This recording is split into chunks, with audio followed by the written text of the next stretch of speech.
They're dying. 11,000 baby boomers every single day. And when the last one's gone, so is the economy you grew up in. This isn't just a generational shift. It's a ticking time bomb. Boomers control 52% of all U.S. household wealth, nearly $80 trillion. They own 70% of private businesses, 2/3 of all real estate, and pay over 40% of income taxes. And when they die, those assets get sold, taxed, stripped, or disappear entirely. What happens to the stock market when $30 trillion gets dumped? What happens to Social Security when the tax base evaporates? What happens to your job, your rent, your future, when the only generation propping it all up is gone? Don't look away, because this isn't a theory. It's already happening, and the collapse won't wait for you to catch up. Here's what happens to the U.S. economy when all the boomers die. The government will bleed tax revenue, and it's going to hit you the hardest. Here's something you're not hearing in those feel-good stories about the $90 trillion wealth transfer. When all the boomers die, the government is going to lose one of its most reliable and irreplaceable sources of cash: their taxes. That's right. Baby boomers, despite all the jokes about them living off Social Security and pensions, are actually paying an outsized share of America's tax revenue. According to the IRS's 2023 tax data, Americans over 55 account for more than 42% of all federal income taxes collected, even though they only make up about 30% of the adult population. Why? Because they've already climbed the income ladder. They own real estate, collect dividends, and withdraw from retirement accounts that are taxable. These aren't minimum wage earners. These are the people whose portfolios and assets are getting taxed year after year. But when they die, those income streams stop. Dead people don't pay capital gains. They don't collect rental income. They don't withdraw from IRAs. And worst of all, for the government, under current law, most of their heirs get a step up in basis, meaning the capital gains on all that appreciated stock and property gets wiped out tax-free. Now imagine that happening on a mass scale. Boomers are dying at the rate of about 12,000 per day, according to Census Bureau projections. And that number will only accelerate through the 2030s. This is a fiscal crisis no one's ready for. A 2023 report by the Committee for a Responsible Federal Budget warned that by 2035, the IRS could lose over $500 billion per year in previously predictable revenue just from boomer deaths. Meanwhile, programs like Medicare and Social Security are ballooning in cost because the remaining boomers are still alive and drawing benefits. So what's the fix? The tax base shrinks, the costs increase. And unless Congress repeals the step-up basis or massively raises taxes on younger earners, the deficit is going to explode. This doesn't just mean a higher national debt, it means you, the working-age taxpayer, will be footing the bill through higher payroll taxes, lower deductions, or wealth taxes dressed up as equity reform. The irony? Millennials and Gen Z will pay more in taxes while inheriting less, a masterclass in generational theft. The labor market will enter a black hole, and nobody's talking about it. You've probably heard about the silver tsunami, that wave of retirements as boomers exit the workforce. But that wave is about to become a vacuum, and it's not just about replacing workers, it's about losing everything they know. Because boomers don't just hold jobs, they hold decades of institutional knowledge. They run small towns, repair electrical grids, maintain aging infrastructure, and mentor apprentices in trades that fewer young people are entering. According to a 2023 study from the U.S. Chamber of Commerce, 45% of all skilled trade positions will be unfilled by 2030, largely because boomers are retiring or dying without successors. Electricians, pipe fitters, CNC machinists, construction foremen, these are not jobs that get replaced with a Zoom meeting and an AI chatbot. They require years of hands-on experience, licensure, and deep operational familiarity that isn't taught in a classroom. What's worse, many of these workers are owner-operators. They're not just employees, they are the business. A report by Guidant Financial and the Small Business Trends Alliance found that over 53% of small business owners are aged 55 and up, and most have zero succession plan. When these people die, their businesses don't get inherited, they get liquidated. Customers vanish. Jobs disappear. Local economies collapse. Multiply that by millions of businesses. And you're looking at a slow-motion economic implosion in every sector that still requires physical labor. Meanwhile, Gen Z, raised on screens and automation, isn't exactly lining up to become HVAC techs or diesel mechanics. Trade schools are underfunded, apprenticeships are undermarketed, and a culture obsessed with four-year degrees has left us with a glut of digital marketers and a shortage of welders. The result? Labor shortages, higher service costs, slower infrastructure projects, and an economy that's slowly becoming unmaintainable. So no, I can't fix this. The metaverse won't repair your plumbing. And when your water heater breaks or the power grid fails, you'll feel the effects of a labor market hollowed out by boomer deaths in real time. Forget Silicon Valley. The real economic crash is going to start when nobody shows up to fix your toilet. America's pension time bomb will go off, and it won't be pretty. If you think the boomer retirement crisis is just about Social Security checks and Medicare, you're missing the bigger disaster: pension funds. And when boomers die, the economics of these massive retirement systems start spiraling in ways that most Americans have never thought about. First, some context. According to the National Institute on Retirement Security, public pension plans in the U.S. are underfunded by a whopping $1.3 trillion as of 2024. That's right. States and cities promised hundreds of billions to boomers working as teachers, firefighters, police officers, and civil servants without actually saving the money to pay them. These pensions rely on investment returns and contributions from active workers to stay afloat. But when boomers die, two critical things happen. One, the number of retired beneficiaries slowly declines, and two, the pool of contributing workers shrinks even faster. You'd think that fewer retirees would mean lower costs, but it's not that simple. Pension obligations don't just disappear when someone dies. Survivor benefits kick in, health coverage lingers, administrative overhead stays the same. And worst of all, investment returns are shrinking. For decades, these funds relied on 7 to 8% annual returns to keep up with payouts. But with the Federal Reserve projecting a long-term real return closer to 4% or less, these funds are falling short. In response, some pensions are moving into riskier assets, private equity, real estate, and even crypto funds to chase yield. That strategy might work in a bull market, but in a downturn, boom. You've got pensions imploding, retirees panicking, and municipalities begging for federal bailouts. And here's the twist. When boomers die en masse, their absence triggers something even more sinister: a demographic deflation spiral. The U.S. loses consumers, property taxpayers, utility bill payers, and sales tax contributors all at once. That means cities and states collecting less revenue while still being obligated to pay for past promises. Already in 2023, Illinois, New Jersey, and Connecticut were spending over 25% of their entire state budgets on pensions alone.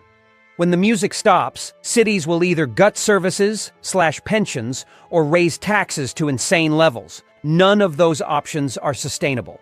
So what happens when boomers die? Pensions go under, states go broke.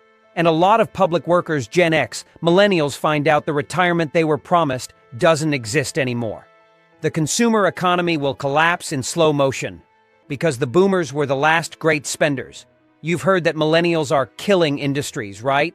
Department stores, casual dining chains, golf courses, Harley-Davidson, cable TV.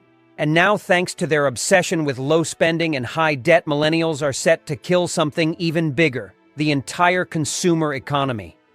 But here's the uncomfortable truth.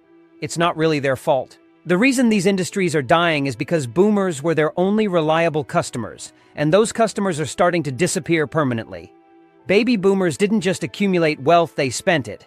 For decades, they powered a consumption-driven economy that made up nearly 70% of U.S. GDP. They bought the cars, the houses, the vacations, the appliances, the investments, the boats, the timeshares, the collectibles, the cruises. According to Deloitte's 2024 Consumer Index, Americans aged 55 to 75 still account for over 50% of all discretionary spending in the country, even though they only make up about 21% of the population. That's right. 1/5 of the population is driving half of the economy, and that fifth is literally aging out. When boomers die, so does that spending. And the generation taking their place? They're broke.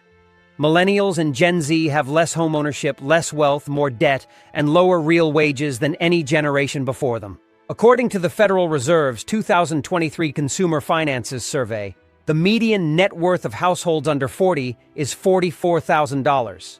For boomers at the same age, $125,000, almost triple. Younger generations aren't picking up the slack. They can't afford to. And they're not even trying to spend like boomers did. They don't trust the economy. They're debt-averse, anti-materialist minimalists who would rather rent everything than own it. That's not a lifestyle choice. That's economic trauma. This shift is already showing up in the data. Consumer confidence among Americans under 40 has been declining for a decade, even as stock markets hit new highs. Now multiply that collapse in confidence by the death of 76 million boomers over the next 30 years, and you get a generational economic landslide. Retail chains will fail. Auto sales will fall. The travel and leisure sector will shrivel. The luxury goods market? Done for. Millions of jobs tied to these industries, sales, marketing, logistics, hospitality, will evaporate. This isn't a recession. It's a long, cold economic winter where America's main economic engine, consumerism, runs out of gas. The only thing growing will be the industries of elder care, estate law, and funerals, which, fun fact, are also being bought up by private equity. So even death is becoming a financial instrument. Lovely. The housing market will become a twilight zone of empty inheritance properties and institutional landlords. What happens to 32 million homes when their boomer owners die?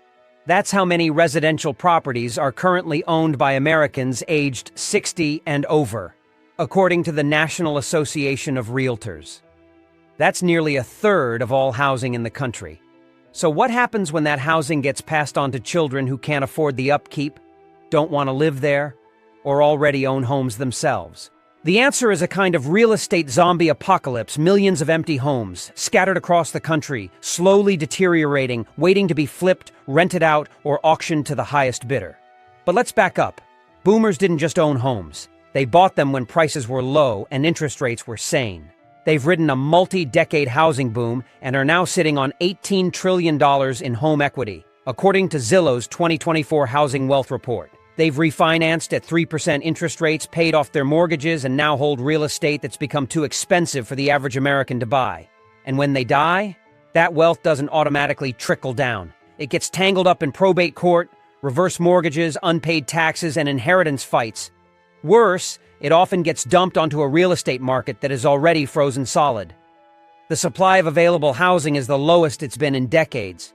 But don't expect a boomer die-off to flood the market and fix that. Why? Because the homes they own are often not where young people want to live. Many boomers retired to rural and suburban areas, places with limited job prospects, poor infrastructure, and dwindling services. According to a Brookings study, over 60% of counties with high concentrations of elderly homeowners are experiencing net outmigration among younger residents. When these homes hit the market, demand will be weak. So who's going to buy them? Not millennials drowning in student debt. Not Gen Z who can't even afford rent. The answer? Institutional investors. Companies like Blackstone, Invitation Homes, and Tricon Residential are already gearing up for this transition, raising billions to scoop up these properties and turn them into rentals. These investors aren't just flipping homes, they're transforming the American dream into a permanent landlord-tenant model. According to John Burns' research, institutional investors could own 10% of single-family rentals by 2030 and growing. So no, you're probably not going to inherit a house and be set for life. You're going to inherit a house you can't afford to fix, can't sell at a profit, and are forced to rent to someone else just to pay the property taxes. Or worse, it'll be bought by a hedge fund before you even get the keys. And don't count on a housing crash to make things better. Prices might come down, but interest rates are still high, inventory is misaligned with demand, and zoning laws are keeping supply tight. What's coming isn't a buyer's market, it's a landlord's paradise, built on the bones of boomer wealth. Wall Street is about to get hit with the largest liquidation in human history. You've probably heard that baby boomers hold a disproportionate share of stock market wealth. But let's quantify that, because the numbers are not just big, they're civilization-breaking if handled wrong.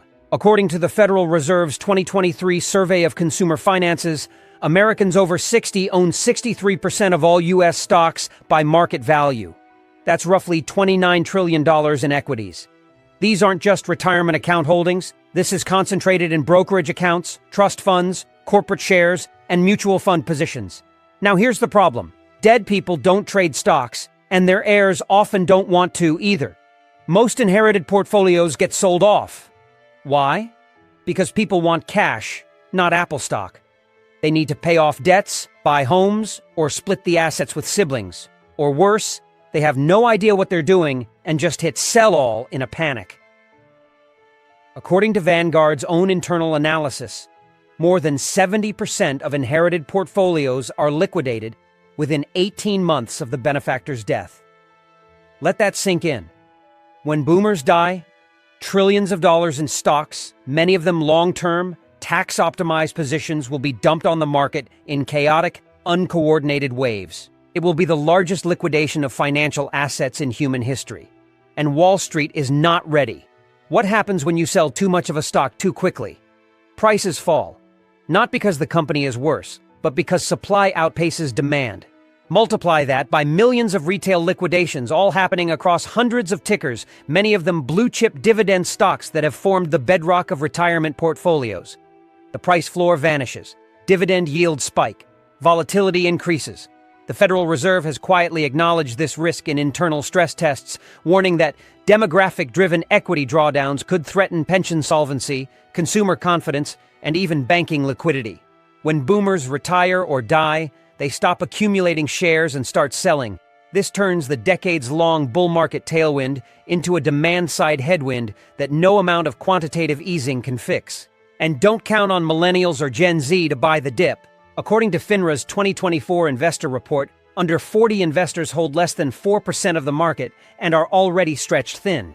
Younger generations have high debt loads, low cash reserves, and decreasing risk tolerance thanks to market shocks like COVID, inflation, and the crypto collapse. Even worse, many younger investors are bypassing stocks altogether and turning to speculative assets, real estate syndicates, or just hoarding cash. So when trillions of dollars start flooding out of 401s and brokerage accounts as boomers exit this mortal coil, there may be no one on the other side of the trade. A demographic shift of this size is like a glacier slowly sliding into the sea. It looks stable until it suddenly cracks and triggers a tidal wave. And in this case, that wave could wipe out decades of asset appreciation in a matter of years. The bull market didn't die with a recession. It may die with a funeral. The healthcare system will implode, and it'll bankrupt everyone in its path. Let's talk about the elephant in the room. Boomers aren't just dying, they're dying expensively. Before they shuffle off this mortal coil, they're going to spend the last decade of their lives consuming more healthcare than any generation in human history. According to CMS, Centers for Medicare and Medicaid Services, Americans over 65 account for 36% of all healthcare spending, even though they make up just 17% of the population. And here's where it gets terrifying. Over the next 20 years, that number will rise to 25% of the population. The entire system is about to get crushed by a wave of chronic illness, dementia, disability, and end-of-life care, and there simply aren't enough doctors, nurses, or dollars to handle it. We're already seeing the cracks. Emergency rooms are overcrowded, Medicare Advantage plans are being slashed, assisted living facilities are short-staffed and closing at record rates. According to the American Hospital Association, over 600 rural hospitals are at risk of closing by 2030, primarily because they cannot keep up with the surge in elderly patients who need expensive ongoing treatment. Medicaid, Medicare, and private insurance are all getting squeezed by rising drug costs, longer life expectancies, and increasingly complex geriatric care. In a 2024 study by the Kaiser Family Foundation, over 55% of American adults over 65 said they delayed or skipped necessary treatment in the past year due to cost. That's not sustainable. That's a disaster waiting to explode. And then comes the death wave, and with it, the billing. You see, end-of-life care is expensive. According to the National Institutes of Health, the final 12 months of life account for over 25% of a person's lifetime healthcare spending. Think hospice, round-the-clock nursing, home equipment, surgeries, dialysis, long hospital stays. Even with Medicare, the out-of-pocket costs can exceed $50,000 to $100,000 money that's often pulled directly from estates, home equity, or family members' savings. And when boomers die in mass numbers, this burden doesn't disappear, it gets transferred. Insurance premiums will skyrocket for the living. Hospitals will close. Medicaid rolls will explode as surviving spouses fall into poverty. And the debt left behind will poison family finances for a generation. Worst of all, the healthcare labor force isn't expanding fast enough to meet demand. We're headed for a massive doctor shortage. The Association of American Medical Colleges projects a shortfall of 124,000 physicians by 2034. Most of the nurses and aides filling the gap are underpaid, overworked, and walking out in droves.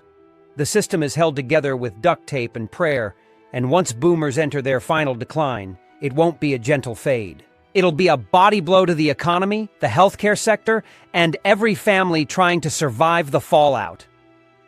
Social Security will begin its final death spiral, and the boomer exit will accelerate it. Social Security has been called the third rail of American politics. Touch it, and you die. But what nobody tells you is that the rail itself is now cracking under the weight of 70 million aging Americans. And we're running out of duct tape. The Social Security program is already underfunded. But what happens when all the boomers start to die off en masse? Most people assume the system will get some relief, fewer retirees to pay, less burden, right? Wrong. That's not how this works. The biggest damage to Social Security happens not when people retire, but when they disappear. Because as boomers vanish, they take something absolutely irreplaceable with them: payroll tax revenue. Right now, 92% of Social Security's funding comes directly from current workers, not past savings or investments. It's a transfer system, not a trust fund. And boomers? They've been the largest and most consistent source of that tax base for decades. Even in their early retirement years, many boomers continued part-time work, consulting, or self-employment, all of which kept the FICA payroll tax flowing. According to the Congressional Budget Office, Americans over 55 still contribute over $700 billion annually in payroll and self-employment taxes. But when they die, it's not just their checks that stop. Their tax contributions vanish permanently. And the generation replacing them? Gen Z is entering the workforce later, earning less and switching jobs more frequently. Millennials are saddled with debt and are having fewer children, which means there are fewer future workers to backfill the system. According to the Social Security Trustees' 2024 report, the program will be insolvent by 2033, and that's before accounting for the accelerated demographic decline caused by mass boomer deaths. If nothing changes, future beneficiaries could see a 23% cut in their benefits starting in just 7 years. That's not a theoretical reduction, it's a hard cliff, built into the math. And don't think Congress is going to fix it in time. They've had decades to raise the payroll tax cap, adjust retirement ages, or implement means testing, and they've done absolutely nothing. Because the second any politician touches Social Security, they risk losing the votes of 70 million boomers. But here's the kicker. Once those boomers start dying, the political incentive to preserve the system collapses. Gen X doesn't have the numbers. Millennials don't have the lobbying power. And Gen Z? They're still trying to figure out if they can even retire at all. So what happens next? You get a death spiral. Lower contributions, higher benefit demands from the remaining retirees, political gridlock, economic downturns that crush tax revenue even more. All of it feeding into a system designed for a 20th century economy, being kept on life support in the 21st. It won't be reformed. It will be gutted, privatized, or collapsed entirely. And millions of Americans who've spent their lives paying into it will find that once again, the ladder was pulled up just before they got to the top. America's identity crisis will go nuclear, because the boomers were the last cultural glue. This one's harder to measure, but far more dangerous. When all the boomers die, it's not just wealth, houses, and tax revenue that vanish, it's a shared sense of nationhood. You see, baby boomers weren't just the largest generation in U.S. history, They were the last generation to be raised in a culturally cohesive post-war America. Whether you loved them or loathed them, they grew up with institutions. They watched the moon landing live on television. They all went through the same K-12 school system. They were shaped by three major networks, one telephone company, and the draft. Their cultural reference points were synchronized. Their economic experience, while flawed, was shared. And that's about to die with them. Once the boomers go, the United States is going to lose the last generation that believed in the same version of America. Because let's be honest, no other generation since then has experienced a unified national identity. Gen X came of age in cynicism and divorce. Millennials in war, terrorism, and economic collapse. Gen Z in political extremism and algorithmic echo chambers. There is no more American dream. There are 1,000 fragmented digital realities, each shaped by your browser history and filtered through whatever AI your preferred social media feed uses to feed you dopamine. Boomers were the buffer, the last group of people raised with a belief in public libraries, civic duty, and shared sacrifice. They had flaws many, but they also had roots. They voted. They volunteered. They served in the military. They showed up. Now imagine a future where they're all gone. What's left is an economy where the average citizen can't afford a home, doesn't trust the government, hates half the country, and spends more time in virtual worlds than the real one. The cultural institutions that gave boomers a framework, churches, local newspapers, Rotary clubs, Little League, are dying too. According to Gallup, church attendance has dropped below 30% nationwide for the first time in American history. Civic trust in government, 18% and falling. We are entering a void where no generation agrees on what America is supposed to be anymore. That's not just sociological, it's economic.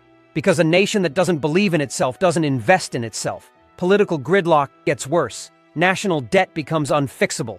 Infrastructure rots. And the entire economy starts to look more like a hostage negotiation between tribal factions than a collective enterprise. In this future, even a modest financial crisis could spark massive unrest.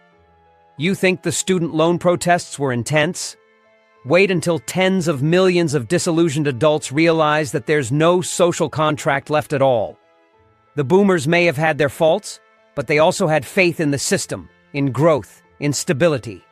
Once they're gone, we're going to learn the hard way what happens when the glue holding a nation together disappears. And all you're left with is broken pieces fighting over the crumbs. The American empire will lose its engine. Because the boomers were the last generation that believed in keeping it running. Most devastating consequence of the boomer die-off. It's not about money. It's not about houses. It's not even about healthcare, debt, or tax revenue. It's about power. When the boomers die, America will lose the last generation willing to pay the cost of global dominance militarily, economically, and ideologically. For the better part of a century, the United States has operated as the engine of the global economy and the sheriff of the geopolitical order. The baby boomers were the generation that inherited that role, believed in it, and most crucially paid for it. They joined the military in record numbers. They ran defense contractors. They worked in the State Department, the CIA, and the NSA.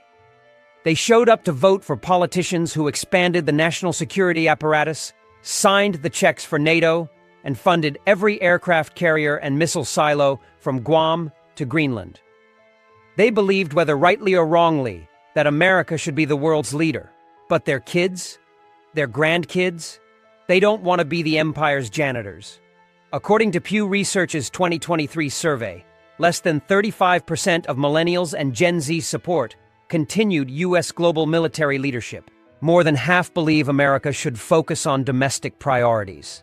That might sound noble, until you realize that America's power, its dollar dominance, its trade routes, its influence over global markets, depends on a military and political footprint that younger generations no longer want to maintain.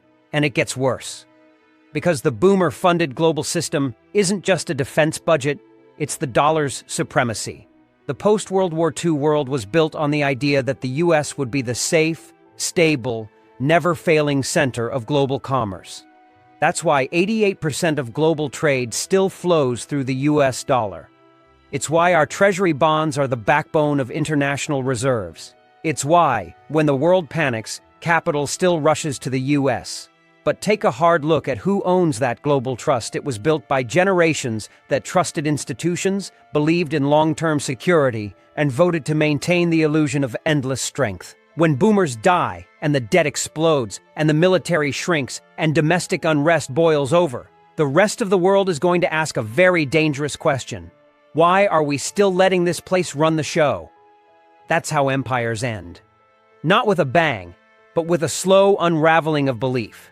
When the people who held the world together finally vanish, and nobody steps up to replace them, the whole system, dollar dominance, NATO, trade routes, energy pipelines, global order starts to tilt. And if you're not ready for that future, let me break it to you now. China is, Russia is, the Gulf states are. They are already building systems to bypass the dollar, to replace SWIFT, to build alliances that don't need American muscle behind them. So when the boomers die, it's not just your inheritance that's at stake, it's the American empire. And the younger generation struggling with rent, healthcare, and wage stagnation won't be in any position to fight for its survival, nor will they want to. Because the real tragedy is this: the empire is running on fumes, and the only people who ever believed in refueling it are heading to the grave. This isn't just about boomers dying, it's about everything dying with them. The jobs, the housing, the pensions, the middle class. The system was built for them, by them, and when they're gone, there is no backup plan. If you're under 50, you are not inheriting the American dream, you're inheriting the cleanup. You'll work longer, earn less, and be taxed more just to keep the lights on in a system that was never meant to survive without its architects. So don't wait for a miracle. Don't wait for a handout, because when 76 million people vanish from an economy built on their backs, the only thing left standing will be those who saw it coming.